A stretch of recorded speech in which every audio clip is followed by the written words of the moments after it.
extraordinary snake of trash. I mean, literally, it rolls around the hillside like a river, but it is entirely made of large plastic bags containing all sorts of normal household trash. Beirut is being buried under its own waste. For the past week, rubbish is piled up as Lebanon struggles to address the burning question of what to do with its garbage. Mounting piles of rubbish, festering in the summer heat. Residents in Beirut cover their noses and hurry past. The heaps of garbage have triggered health warnings and frustration.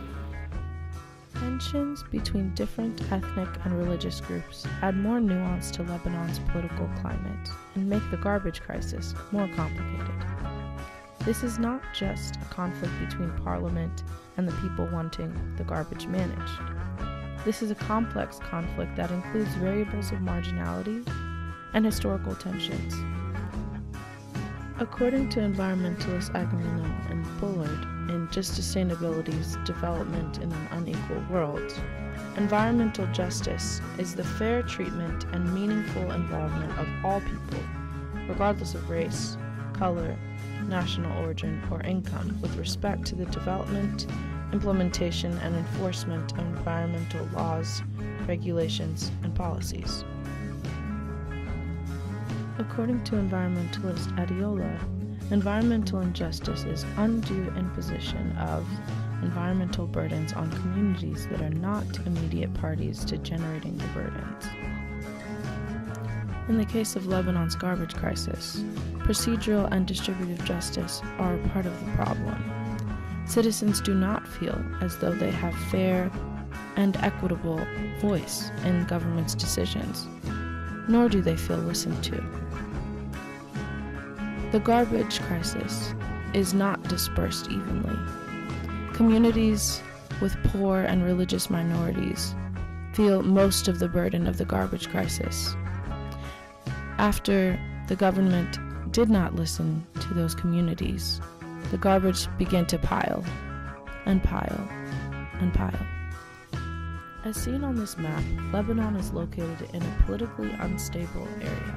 Conflicts between Israel and its neighbors, as well as the ongoing Syrian refugee crisis, are particularly notable. Millions of Syrian refugees have entered Lebanon in the past 5 years. In fact, according to PBS News, Lebanon has the highest per capita concentration of refugees in the world. 1 in 4 Lebanon residents is a refugee. Amal Mudalali, an advisor to Lebanon's former prime minister and now a scholar at the Wilson Center, says the refugee influx has strained a cash-strapped government that has been unable to pick up garbage regularly or keep the electricity on.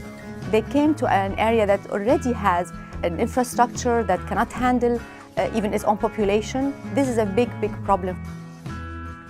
Lebanon's government has struggled with waste management, and the problem is a growing one. As explained by El Fidel and others in a 2001 article, Lebanon's municipal solid waste is predicted to grow by 1.65% every year. By 2020, annual solid waste production will reach 1.92 million tons. World systems theory is an environmental justice approach which emphasizes focus on the world at large, not solely on national actors or organizations. World systems theory gives a macro-level perspective on history, socio-political tensions, and considers the status and power of places as important factors to understanding environmental injustices. This theory provides necessary justification for assessing Lebanon's garbage crisis within a larger global framework and allows environmentalists to highlight socially constructed causes of environmental problems. Given Lebanon's global position as a developing Middle Eastern nation, it is important to consider how wars throughout the region, extremist jihadi agendas, deep-seated Islamophobia in the West, and the influx of Syrian refugees seeking asylum make this garbage crisis a global political issue, just as it is an environmental issue.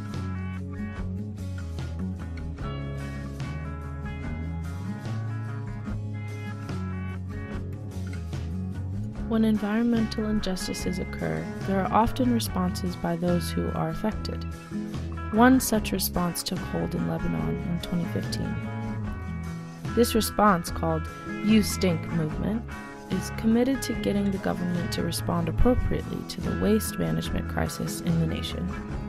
The You Stink movement has been followed by news started outlets with piles such of as the trash Associated covering Press, Lebanon's streets. and even it's come though to it this. was most active in 2015, has made some Violent waves. protests in front of the country's parliament last weekend. Police fired tear gas and water cannons and used truncheons to subdue a minority of youthful protesters who had resorted to violence. More than 400 demonstrators and members of the security forces were wounded in the fighting, according to the Red Cross. 32 demonstrators were arrested. Even for a city that long ago got used to violence, the demonstrators have struck a chord in conflict-ridden Lebanon. You can see behind me the source of all of the anger in Beirut's streets. These huge piles of trash have risen up throughout the city like monuments to civic neglect. So it's no wonder that so many Beirutis are so angry. But what you can't see is the stench. This really smells awful. The group works by creating civil unrest through staging protests and then demanding meetings with government officials. As we've already seen, government responses have been unsatisfactory. The government seems interested only in quick fixes that will put the problem off for a little while. An additional government solution reported on by Business Insider has been strongly opposed by the You Stink movement. This proposed solution involves having Syrian refugees, a large portion of the country's population, sort through garbage. This is yet another layer of environmental injustice. Individuals with the marginalized identity of refugee status are being asked to bear the burden of negative environmental externalities that they did not even create. In December 2015, leaders of the movement like Assad Thebian were still frustrated with the government. Yes, thank you for hosting me with you today. You Stink is still continuing in its work in order to find a proper solution for the waste management issue in the country. We have been proposed by the government in the last week a third solution that they said that should be the end solution for the garbage crisis, which is by exporting the garbage outside the country. Shipping waste out of one country and into another is a quintessential case of global environmental injustice, since the waste is likely to end up in a less powerful nation. The You Stink movement has viewed itself as an environmental justice group. Its members see a clear connection between corruption in the powerful political classes in Lebanon and the mismanagement of waste, which has affected primarily the poor and those with less political clout. They therefore function within a global environmental justice framework. The movement has also produced powerful propaganda to get its point across. Since the closure of the Nahmed landfill in July 2015, beachfronts, forests, riverbeds, and poor communities across Lebanon are covered in garbage. The city has become an overflowing river of trash. Fortunately, the You Stink group activists understand procedural justice and have been pushing the government of Lebanon to take care of the garbage crisis. These groups are demanding that the marginalization of poor, rural, and religious minority communities stops. They aren't just angry about the garbage. They're also angry about the treatment of the people of Lebanon and are not refusing to stop. It may be ironic, but apparently garbage, rubbish, trash can actually bring people together. It can actually unite masses to fight for their rights and to fight for environmental justice in cases like Lebanon and around the world.